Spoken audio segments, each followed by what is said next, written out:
each other in the race for U.S. Senate, meaning one of them will go back to being a private citizen, at least for now. We met up with both candidates and spent nearly an hour with each of them discussing a wide range of issues, including the Farm Bill and trade.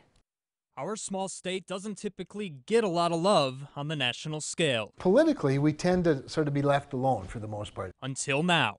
This year, North Dakota will play a major role in the balance of power in D.C. That means that the president pays more attention. It means that the Senate majority leader pays more attention to what's important to North Dakotans. It means as we write a farm bill, my amendments get into the farm bill. Both candidates have worked to get amendments into the House and Senate versions of the Farm Bill. It's issues like the pasture rangeland and forage crop insurance enhancement, the fix to ARC, Swamp Buster minimal effects reform. Senator Heitkamp also proposed ARC revisions, enhanced crop insurance, and also an amendment to open trade with Cuba. There's a lot of things that we grow here, lentils, peas, edible beans, that will make a huge difference in the Cuban market. I also asked both candidates about trade. If a trade war persists, for the farmers sitting at home, right, even if it just goes on for a few months, they could still be suffering in that time. So it's a great point, because there is some short-term anxiety, obviously, in a long play. And then that's, let's face it, a trade negotiation is a long-term play.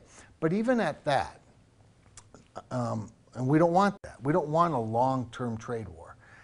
The president has stated that he will have our farmers' backs, that he's going to provide a safety net. Both candidates say they don't support recently imposed tariffs. We have a more than $300 billion trade deficit with China, almost $7 billion with Mexico, $20 billion almost with Canada.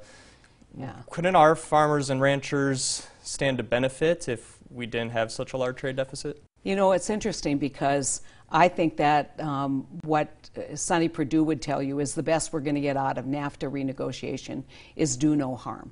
And so we have all of this stress with no real opportunity. We'll continue to hear from the two candidates that not only will be watching, but people across the whole country will be watching too.